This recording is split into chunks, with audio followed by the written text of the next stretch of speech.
Hello दोस्तों, आप देख रहे हैं डिकोड कोल्ड्रा। दोस्तों, अगर आप भी हमारी वीडियो शुरू से देख रहे हैं तो आपको याद होगा पहले लेक्चर में हमने आपको कंप्लीट इंट्रोडक्शन दिया था कोल्ड्रा के बारे में। दूसरे लेक्चर में फ्री हैंड टूल और पिक टूल का इस्तेमाल सिखाया था। आज के इस वीडियो में आपको शेप टूल के बारे में बताने जा रहे हैं और बीच में हमने काफ़ी शॉर्ट वीडियोज़ भी अपलोड किए हैं, जाके देखिएगा, काफ़ी इन्फॉर्मेटिव वीडियोज़ हैं। और सबसे पहले पिछली वीडियो में मैंने जब फ्री हैंड टूल का इस्तेमाल सिखाया था मैंने आपको कहा था पिक टूल का शॉर्टकट बताऊंगा, लेकिन मैं भूल गया था, उसके लिए सॉरी। आज के इस वीडियो में मैं आपको पहले शेप टूल से पहले पिक टूल का शॉर्टकट बताने जा रहा हूँ।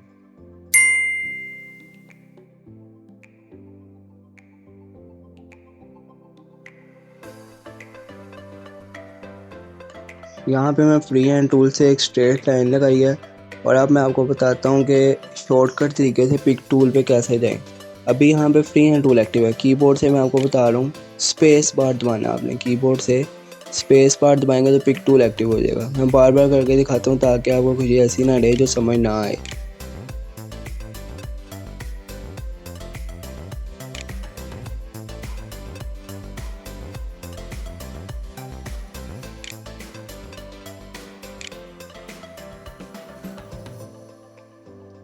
फ्री हैंड टूल का शॉर्टकट F5 प्रेस करके मैं फ्री हैंड टूल में आ रहा हूँ, स्ट्रेट लाइन लगाता हूँ। पिक टूल का शॉर्टकट स्पेस बार दबाता हूँ, पिक टूल एक्टिव हो जाता है।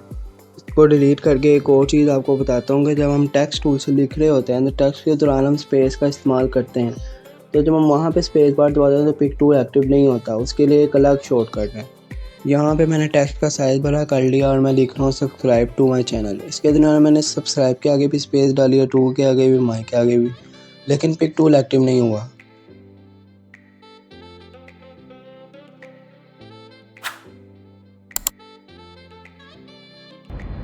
जो सा मर्जी टूल एक्टिव हो, एक स्पेस बार दबाएंगे पिक टूल एक्टिव हो जाएगा, लेकिन टेक्स्ट टूल से जब आप लिख रहे होंगे तो स्पेस बार से एक्टिव नहीं होगा। उसके लिए आपको कीबोर्ड से कंट्रोल के साथ स्पेस बार दबाना पड़ेगा। कंट्रोल प्लस स्पेस बार दबाएंगे तो ये पिक टूल एक्टिव हो जाएगा।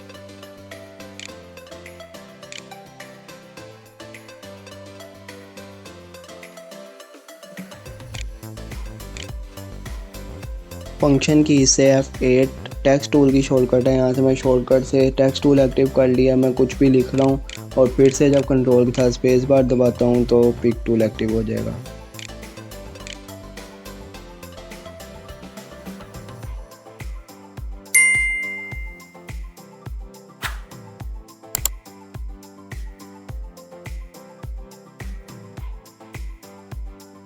अपने टॉपिक की तरफ चलते हैं जो कि है शेप टूल।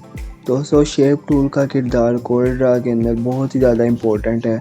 जो शख्स कोल्ड्रा में शेप टूल का इस्तेमाल सीख गया ना, वो कोई भी डिज़ाइन बहुत आराम से बना सकता है, क्योंकि शेप टूल हर चीज़ में इस्तेमाल होता है। ये शेप टूल का आइकन है और इसका शॉर्टकट है फंक्शन की से F10।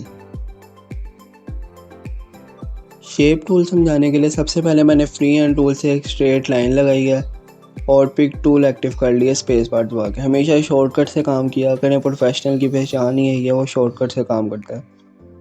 F10 दबा के यहाँ पे मैं बार बार वहाँ नहीं जाऊँगा। F10 दबा के शेप टूल एक्टिव कर लिया और ये जो आपको लाइन के एंड पे, शुरू पे और एंड पे एक ट्रायंगल सा नज़र आ रहा है, इसको नोड कहते हैं।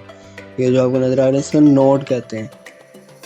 जिस भी नोड को सिलेक्ट कर रहा हूँ उसके अंदर ब्लू कलर फील हो जाता है। जिस नोड को सिलेक्ट नहीं करता वो खाली ब्लू कलर का ट्रायंगल होता है आउटलाइन के साथ, अंदर कलर नहीं होता।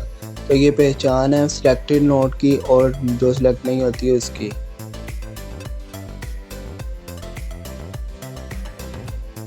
यहाँ पे मैंने दोनों नोड्स को सिलेक्ट कर लिया और पहली कमांड की तरफ जा रहा हूँ जो कि है ऐड नोड की कमांड। ये जो आपको ग्रीन कलर का बटन नज़र आ रहा है प्लस का, इसको क्लिक करेंगे तो इसके बिल्कुल सेंटर में एक नोड ऐड हो जाएगी। नोड है क्या, जहाँ पे नोड ऐड हो जाती है ना वहाँ पे एक ब्रेकिंग पॉइंट ऐड हो जाता है, लेकिन लाइन ब्रेक नहीं होती।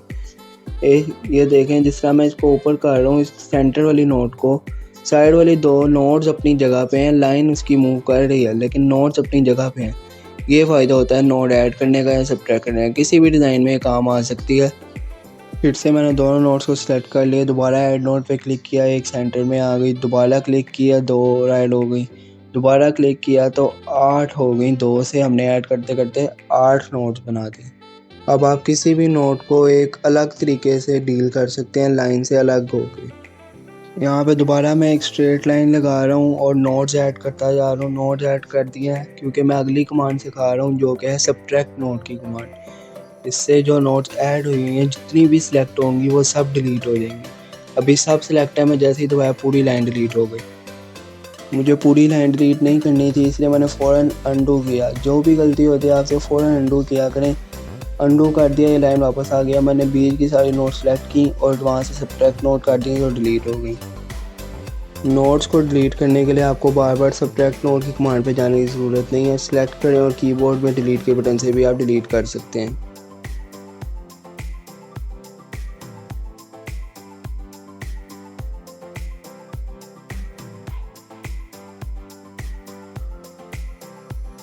यहाँ पे दोबारा एक स्ट्रेट लाइन लगाई है और शेप टूल एक्टिव किया है, बल्कि मैं एक और लाइन लगा रहा हूँ क्योंकि अगली कमांड के लिए 2 लाइन की ज़रूरत पड़ेगी। अब देखें, मैंने दोनों लाइंस को सिलेक्ट किया लेकिन हुई सिलेक्ट एक है। और जब मैं वो कमांड्स पे जा रहा हूँ, ये देखें जो 2 कमांड्स हैं तो ये एक्टिव नहीं हो रही, डिम हुई हुई हैं। ये ब्रेक कर्व की कमांड और जॉइन नोट्स की कमांड डिम हुई हुई हैं। इनको एक्टिव करने के लिए इन 2 लाइंस को हमें एक बनाना पड़ेगा, जिसके लिए मैं पिक टूल में आ गया। पिक टूल से दोनों लाइन को सिलेक्ट किया और आप शॉर्टकट से Ctrl+L का बटन भी दबा सकते हैं और ऊपर ये कंबाइन का बटन है उसको भी दबा सकते हैं। जैसे मैंने बटन दबाया दोनों लाइनें एक साथ मूव कर रही हैं, यानी एक हो गई हैं। हमें नज़र 2 आ रही हैं लेकिन है ये एक। अब जब मैं फ्री हैंड टूल से इन 2 लाइन फ्री हैंड कह रहा हूँ शेप टूल से इन दोनों लाइंस की पहली नोट को सिलेक्ट किया तो जॉइन नोट की कमांड एक्टिव हो गई। इसको मैं क्लिक करूँगा तो ये दोनों नोट्स आपस में मिल जाएंगी।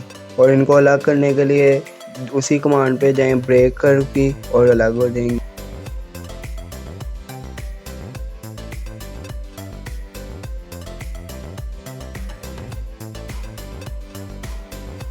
अगली कमांड के लिए मैं ऊपर वाली लाइन की दोनों नोट्स को सिलेक्ट कर रहा हूँ और ये कन्वर्ट टू कर्व की कमांड इस पे लगा रहा हूँ। बल्कि लगाने से पहले मैं आपको एक बार दिखा दूँ, जब कन्वर्ट टू कर्व नहीं हुई होती तब हम लाइन को सेंटर से मूव करते हैं तो वो बिल्कुल स्ट्रेट मूव होती है। और जब हम नोट्स को सिलेक्ट करते हैं कोई एरोज जाहिर नहीं होते। अब मैं ऊपर वाली लाइन को सिलेक्ट किया और कन्वर्ट टू कर्व कर रहा हूँ। जैसे ही मैंने कन्वर्ट टू कर्व किया हमें दिखने में तो कुछ नजर नहीं आया, लेकिन जैसे ही मैं सेंटर से मूव करूँगा ये कर्व बनाएगी, स्ट्रेट मूव नहीं करेगी। आप देख सकते हैं इसने टेढ़ी लाइन। और जैसे ही मैंने नोट को सिलेक्ट किया 2 एरोज आ गए मेरे सामने, जिनसे मैं इसको रोटेट कर सकता हूँ, अपने हिसाब से एडजस्ट कर सकता हूँ। यहाँ पे इनको डिलीट करते हैं और अगली कमांड की तरफ चलते हैं।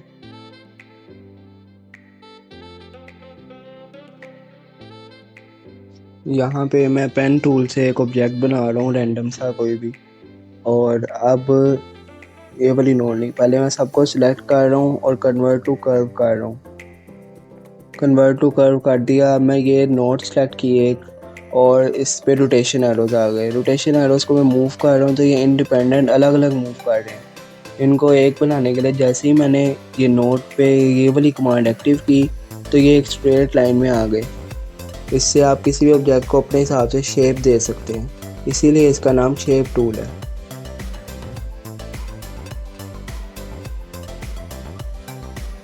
अब आप देख सकते हैं एक नोट को, मेरा मतलब है एक एरो को मूव कर रहा हूँ तो दूसरा भी उसके ऑपोजिट साइड में खुद ही मूव हो रहा है।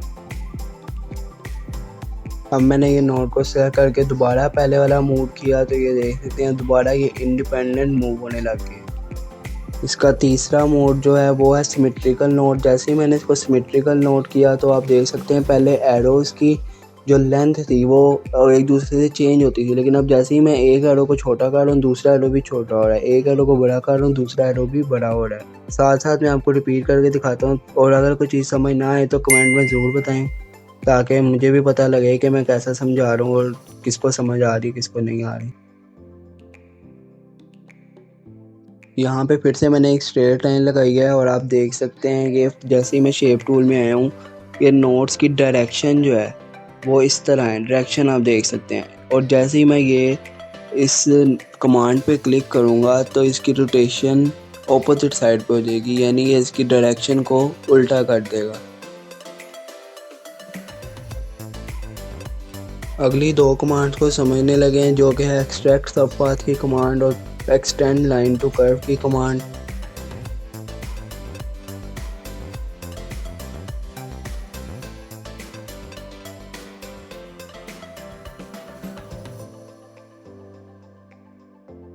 इसके लिए मैं पेन टूल से ये ट्रायंगल आधा समझ लें बनाया है मैंने। इसको मैंने बनाने के बाद दोनों नोट को सिलेक्ट किया और जैसे ही एक्सटेंड लाइन टू कर्व वाली को क्लिक किया कमांड को, तो इसके दरमियान इसने नोट्स वहाँ पे ही रही हैं और एक स्ट्रेट लाइन ऐड कर दी है। यही सेम काम हम क्लोज कर्व की कमांड से भी कर सकते हैं, लेकिन इसमें थोड़ा सा फ़र्क है, जो कि जो एक्सटेंड वाली कमांड है उसमें जब आप एक दफ़ा क्लिक करते हैं तो बस एक्सटेंड होती है, और जब दूसरी कमांड पे आप क्लिक करते हैं तो वो एक्सटेंड तो हो जाती है, एक स्ट्रेट लाइन आई थी, लेकिन जब दोबारा उस पर क्लिक करते हैं तो वो लाइन एक जगह से ब्रेक भी हो जाती है। इसको मैं आपको बार बार रिपीट करके दिखा रहा हूँ और वॉइस नहीं ऐड कर रहा ताकि आप समझ सकें।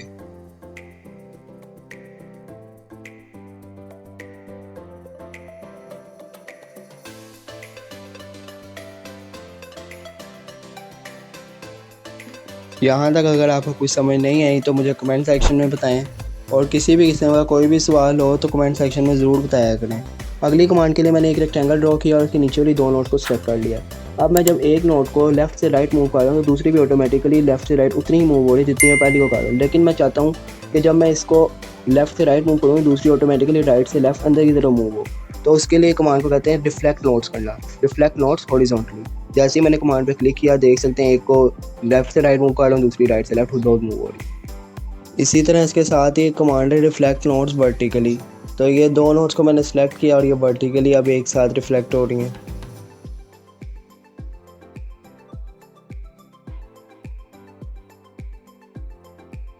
मैं आपको काफ़ी ज़्यादा कमांड सिखा दिए यहाँ से लेके यहाँ तक। शेप टूल की अगली कमांड है इलास्टिक नोट कमांड। इससे क्या होता है, आप जब नोट्स को सिलेक्ट करके इलास्टिक मोड में कर देते हैं तो ये एक इलास्टिक की तरह खींचना शुरू हो जाती हैं, आप लाइन को खींच सकते हैं कोई डिज़ाइन बनाने के लिए।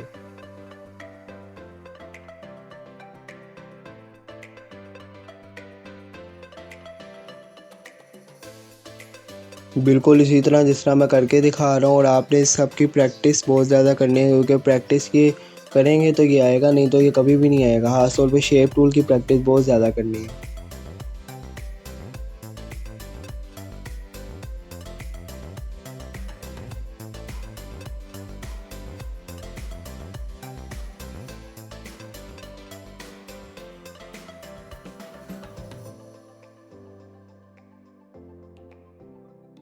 शेप टूल की अगली कमांड सिखाने के लिए यहाँ पे मैं एक लाइन ऐड किया है स्ट्रेट फ्री हैंड टूल से, और जो अगली कमांड है ना वो है सिलेक्ट ऑल नोट्स की कमांड।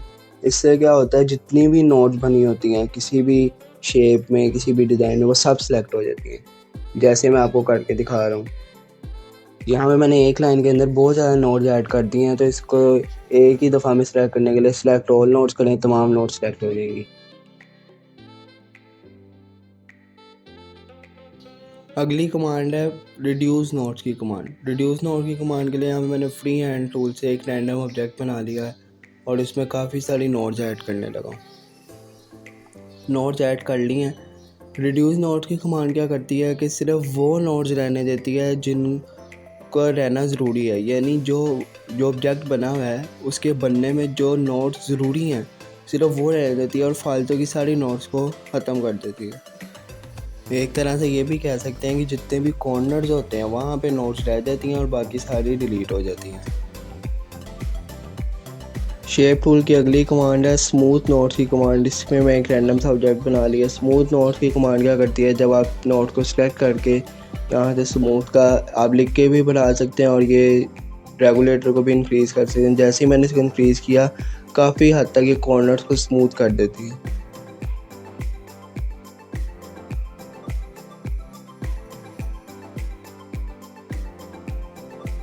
अब मैंने फ्री हैंड टूल से एक स्ट्रेट लाइन लगाई है। वैसे लाइन क्यों लगाई है, लाइन नहीं लगानी थी। अगली कोई कमांड के लिए लाइन की ज़रूरत नहीं है। ये क्विक सिलेक्शन का एक बटन है, इससे आप अपने टूल्स को एडजस्ट कर सकते हैं। अगर आपका यहाँ से कोई भी टूल गायब हुआ है, जिस तरह मेरे सारे मौजूद हैं, आपका कोई नहीं है, तो ये क्विक सिलेक्शन पे क्लिक करें और ये सारे टूल आ जाएंगे। जिसका चेक फिल अनफिल हुआ होगा, यानी जिस पे टिक नहीं लगा होगा, वो आपका वहाँ पे नहीं आएगा, उसको आपने टिक कर लेना है।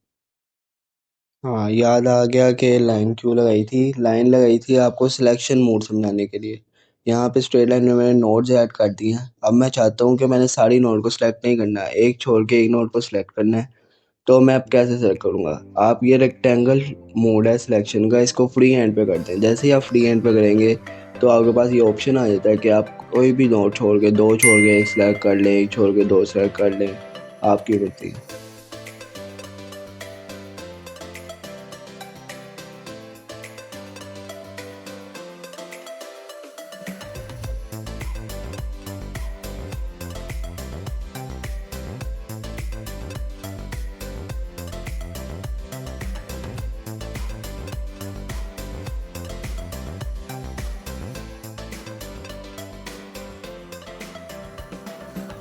अब शेप टूल के बाकी सब टूल्स की तरफ चलते हैं। यहाँ पे 7 टूल हैं आगे मज़ीद शेप टूल के। इनका इस्तेमाल बहुत आसान है। शेप टूल जितना मुश्किल है ना, उतना ही आसान इनके बाकी सब टूल्स हैं। तो आइए सीखते हैं। यहाँ पे मैं एक रैंडम सा ऑब्जेक्ट बनाया है पेन टूल से। देखते हैं इसका पहला टूल कौन सा है। पहला टूल है स्मूथ टूल। स्मूथ टूल क्या करता है, उससे पहले ये जो आपको दायरा नज़र आ रहा है, ये है इसका ब्रश। ब्रश का साइज़ इंक्रीज़ करने लगा हूँ। आप लिख के भी कर सकते हैं, और ये जो मीटर आता है एक तरह का, अपनी ज़ुबान में हम बात करते हैं, तो इसको भी इंक्रीज़ करके कर सकते हैं। यहाँ पे मैं इसका साइज़ लिख के 500 पिक्सल पे कर रहा हूँ। और अब देखें इसको कि स्मूथ टूल करता गया। आपने कॉर्नर्स पे, लाइंस पे इसको हल्का हल्का ड्रैग करना है। क्लिक करके रखना है, ड्रैग करके छोड़ देना, हल्का हल्का ड्रैग करके छोड़ते जाना है, छोड़ते जाना है। तो आप देखेंगे कि ये कॉर्नर्स को, लाइंस को थोड़ा कर्व शेप में स्मूथ करेगा। इसका नाम जो है स्मूथ टूल। तो ये स्मूथ बनाएगा ऑब्जेक्ट को, बिल्कुल इसी तरह जिस तरह मैं कर रहा हूँ।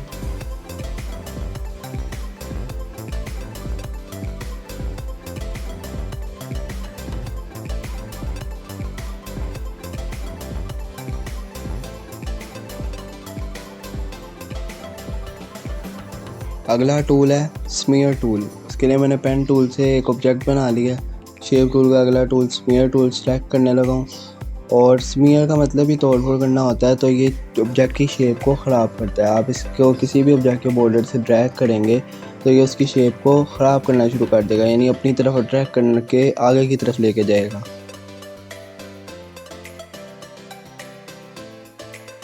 यहाँ से आप इसकी इंटेंसिटी को बढ़ा सकते हैं, कितना ज़्यादा ख़राब करे ऑब्जेक्ट को। जैसे मैंने 100% पे किया तो ये आगे ड्रैग करना है, इसने 100% पे इंक्रीज़ कर दिया।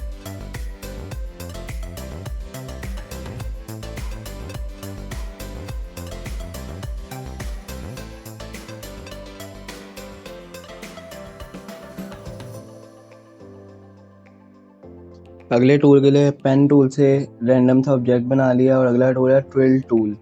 ये इस तरह का ऑब्जेक्ट बनाते हैं, इस तरह का कोई पिक्चर शो हो रही है, और इसके लिए बना के देखते हैं। जो मैंने ब्रश का साइज इंक्रीज़ किया, और जैसे इस ऊपर क्लिक कर ही रखूँगा, जो जितना एरिया सर्कल के अंदर आएगा वो उसको ट्विल शेप में कन्वर्ट करेगा। इसकी डायरेक्शन को आप ऑपोजिट कर सकते हैं, एक राइट टू लेफ़्ट है, एक लेफ़्ट टू राइट है।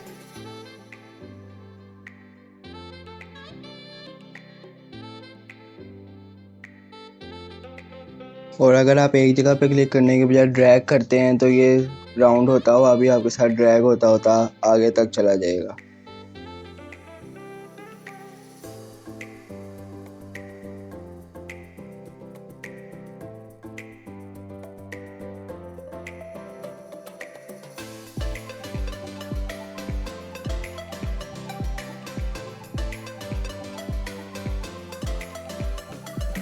अगले टूल के लिए फिर से पेन टूल से एक ऑब्जेक्ट बनाया है। अगला टूल है ट्रैक टूल। इसके ब्रश, ये जो सर्कल नज़र आ रहा है इसको ब्रश कहते हैं। इस ब्रश के अंदर जितना भी एरिया आएगा वो उसको आपस में इसके सेंटर पॉइंट जो प्लस बनाया यहाँ पे ला के मिलाएगा। जितने भी बाउंड्रीज इसके सर्कल के अंदर आएंगी वो उसको प्लस के साथ ला के मिलाएगा।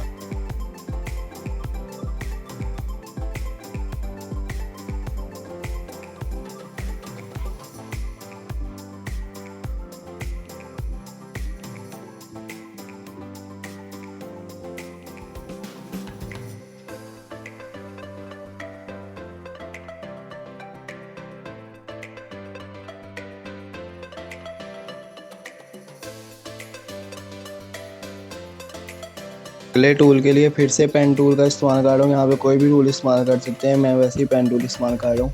अगला रिपेल टूल है जो कि सर्कल से बाहर भेजता है। जितनी बाउंड्री सर्कल के अंदर आ रही होंगी उसको आउट ऑफ सर्कल भेज देगा। और ये खास तौर पे जब कोई गाड़ी ड्रा कर रहे हैं और उसके आपने हाफ टायर दिखाने हैं तो ये टूल इस्तेमाल होता है। आप लाइन के ऊपर इसको जाके रखें और ये खुद बहुत ऑटोमेटिकली इसको टायर को बना देगा।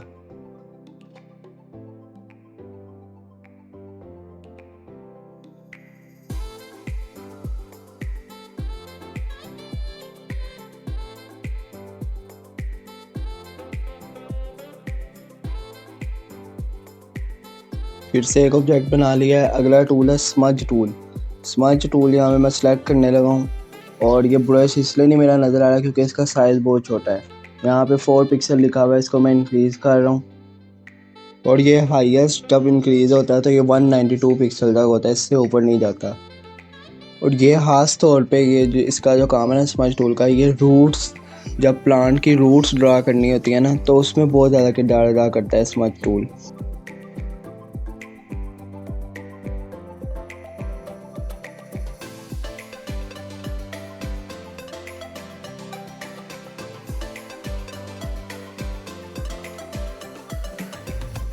आप देख सकते हैं जैसे ही मैं इसको ड्रैग करने की कोशिश करता हूँ ये छोटा होता जाता है, जो कि रूट्स का किरदार है। जैसे रूट्स पहले थोड़ी सी मोटी होती है, एंड पे जाती है, इसकी टिप पत्ती हो जाती है। तो यहाँ पे ये रूट्स इसलिए नहीं बना पा रहा क्योंकि इसका ऑब्जेक्ट बहुत बड़ा बना हुआ है। अभी देखें ना, पेज से बड़ा ऑब्जेक्ट बना हुआ है और हम इसको ड्रैग करें। जब आप ऑब्जेक्ट ऑटोमेटिकली छोटा करके बनाएंगे तो ये बिल्कुल परफेक्ट रूट्स बनाएगा।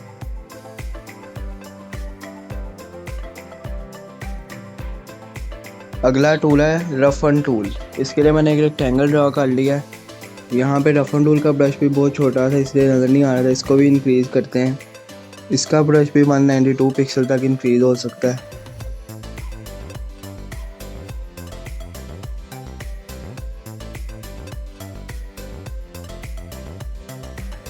और ये इसकी नंबर ऑफ वाइब्रेशन है, यहाँ पे मैं 3 कर दिए मैंने यहाँ पे। और जैसे ही आप बाउंड्री पे क्लिक करेंगे ये लाइनें टेढ़ी मेढ़ी बना देगा, जो कि खास तौर पे आपने बुक्स में देखा होगा सर्किट डायग्राम जो बनती हैं उस पर बनाई होगी। मैं यहाँ पे पिक्चर भी शो कर दूँगा।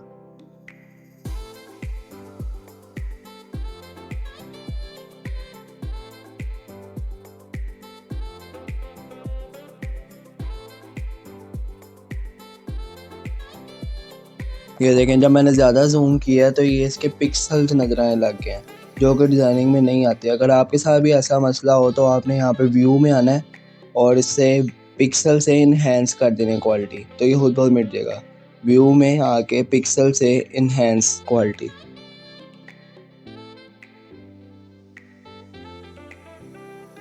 यहाँ पे मैंने आपको शेप टूल, उसके प्रॉपर्टीज़, उसके सब टूल, सब कुछ प्रॉपर डिटेल से समझा दिया है।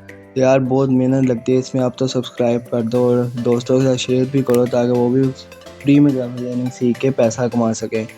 और सब्सक्राइब करो मेरे चैनल को और हमारे साथ जुड़े रहें।